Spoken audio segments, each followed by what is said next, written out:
Hey everyone, it's synth here and welcome to the attic. And today we're going to talk about the big shiny elephant in the room, my JD-XA.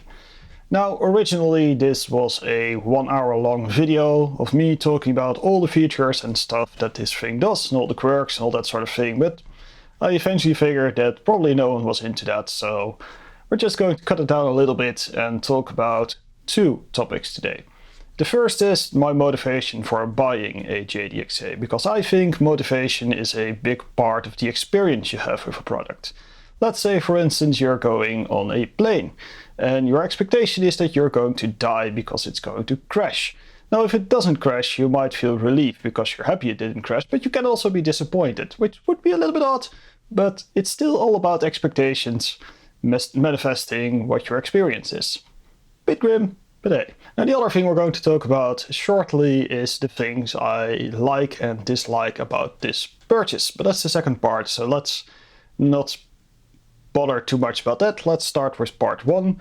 Why did I buy a JD-XA? So this story starts in 2019-ish, which is already way too long ago when we bought this house.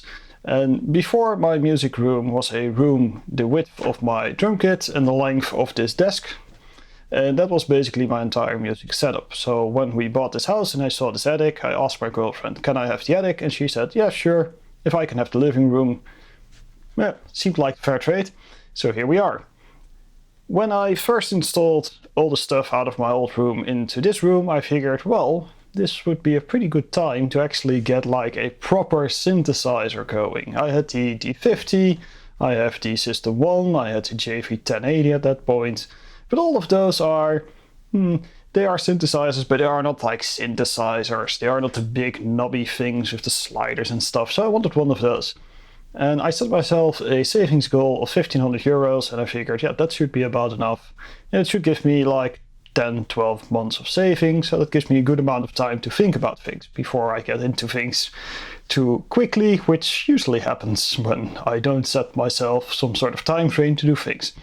So when searching for synthesizers, you'll quickly find out that there are many options. So I made a small list of things that were important to me that this thing was going to have to be able to do.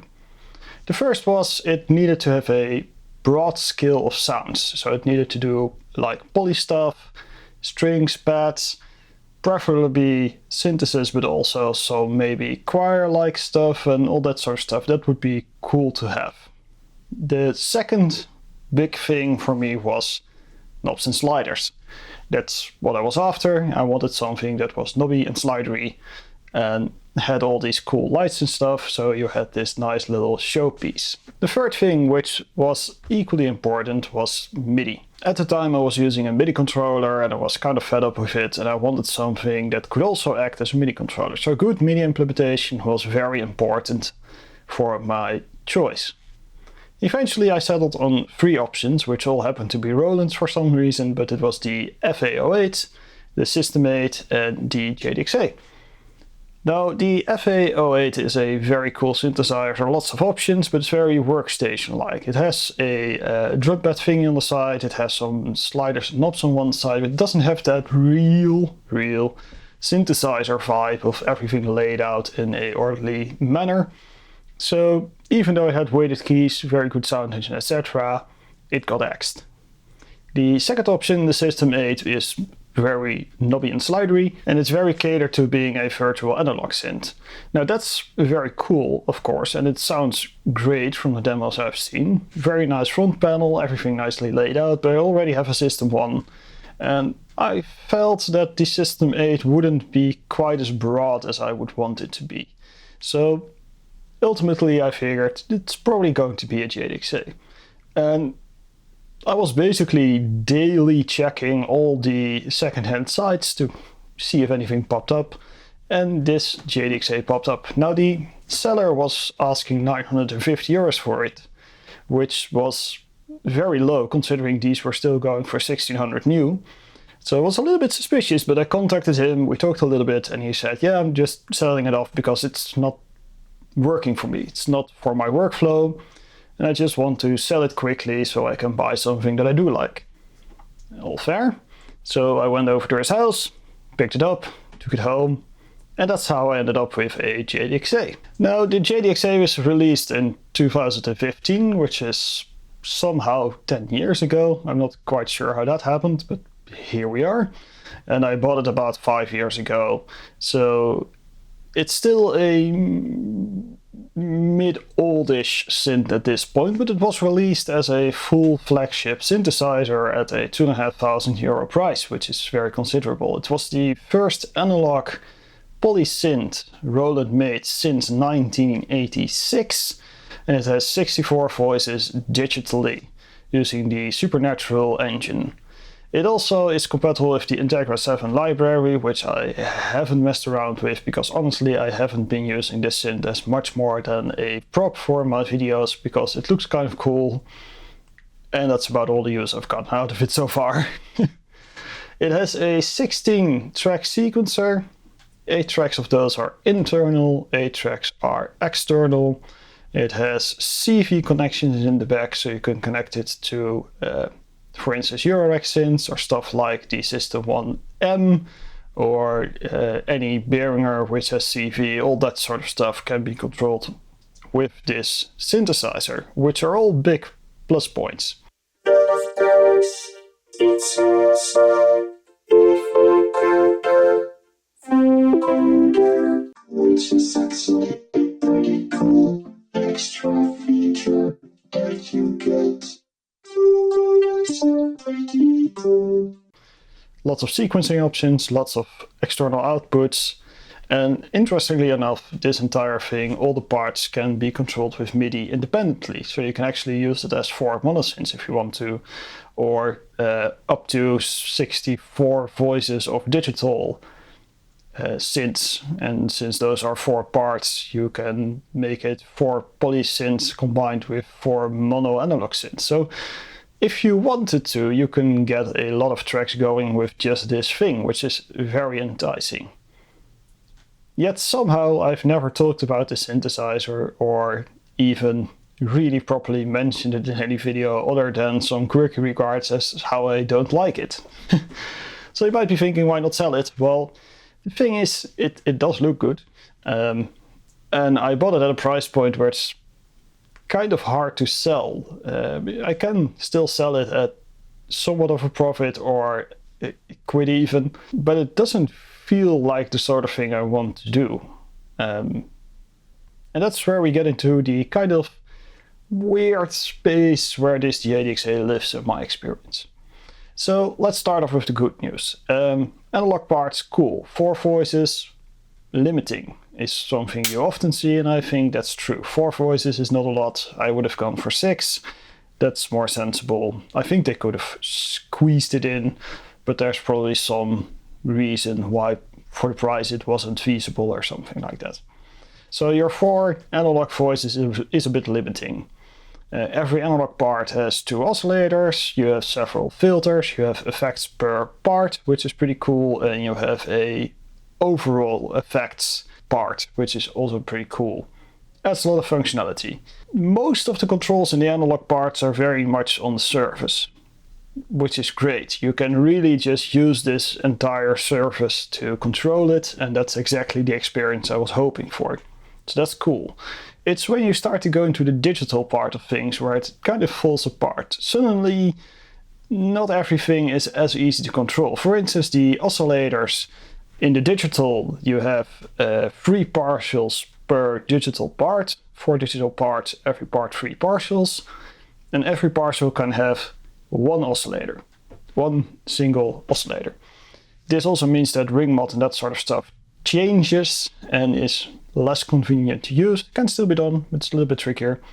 But you start to get to the point where to select the digital oscillators, you really need to do a lot of menu diving. You can go into the variations menu and then you need to scroll through a list of 450 or something waveforms, which is quite annoying. It's not very inspiring, and there's a lot of that stuff with the digital part where you need to kind of go into the menus, and there are some shortcuts, but you're spending quite a fair bit of time learning shortcuts and going through menus. And there's no encoder here, just to make it even more annoying. So you're really just pressing buttons all the time to move through things, which is just an annoying experience. Now, if you're sticking very much to the kind of basic subtractive synthesis parts, you can still get around quickly enough with the front panel to get most things done relatively easy. But the thing I generally have with the subtractive synthesis workflow is that I tend to get bored of it quite quickly. And that's why I like a lot of software where you can start to work very creatively, mess around with interesting routings and modulations, and really start to do things in maybe ways that are not as obviously intended in the first place. So that's sort of where the synthesizer started to fall apart. There is a mod matrix, but the mod destinations are extremely limited. I will list them here because it probably fits in here. And all the modulation routing is done through, again, this tiny little screen right here. I think that's a big missed opportunity. I feel like there could have been a modulation button where you could have pressed the button, could have pressed the source, could have pressed a destination, and or wiggle a knob or move the slider or whatever and have that modulation in place and then set the amount with the buttons or something like that. I feel like it could have been more. And with a very limited modulation matrix and a very limited routing matrix, you quickly run out of things to play around with, in my experience. Now, there are still people out there that can do some incredibly creative stuff with the synthesizer, but it just has quite a high barrier to get there. So if you're into that, and if you're really into learning all the nitty-gritty things of synthesizer, it can still be a great challenge. But to me, it sort of has that drop-off where my interest goes, oh, that's interesting, I don't want to bother learning all that stuff. Another thing that sort of annoys me is that Roland has a pretty big history with synthesizers, and a large part of their synthesis history is linear synthesis, which is a pretty cool concept with a PCM wave followed by a synthesized voice. Now, I was kind of hoping that workflow would be available in the synthesizer, being a flagship synthesizer, being part digital and part analog. I figured they probably took that workflow and applied it here as well. Sadly, there isn't an option for that, because they use a regular ADSR without a delay, so you can't use the digital parts for the PCMs and then use the analog parts for the synthesis like the D15, the JV 1080 do. I can sort of understand the reasoning why they took that out, but I feel like for a Roland flagship synthesizer that's kind of important. And that's all things that ultimately led me to being a little bit jaded with the synthesizer. I still think it's incredibly cool looking. I feel like in the analog workflow it's very fast. It has a ton of I/O, which is amazing. It has USB MIDI, it has USB audio, it has sequencing to multiple external parts, it has all sorts of cool stuff it can do, but ultimately using it doesn't feel quite as fluent as I wanted it to. Now, is the JD-XA going anywhere any day soon? Probably not, even though I have considered selling it for something like a Novation Peak or maybe a Arturia Polybrute or something like that, which is either just an analog synthesizer or something that has a lot of routing. I quite attached to this object just for the way it looks, and I'm a little bit annoyed with Roland for basically not supporting this synthesizer more, because I do think it deserves a lot more love, and I'm sort of secretly hoping that once we hit that 10 years, someone at Roland will wake up and get a notification like, hey, do you remember you made this thing?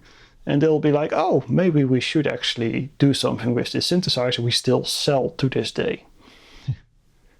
So that's my story behind the JD-XA and my overall thoughts. If you still want to see that hour-long video about me explaining all the front controls and all the routing stuff and the perf voice arpeggiators and sequencers and blah blah blah, leave a comment down below and maybe I'll bother editing that together. And for now, that's it. See ya.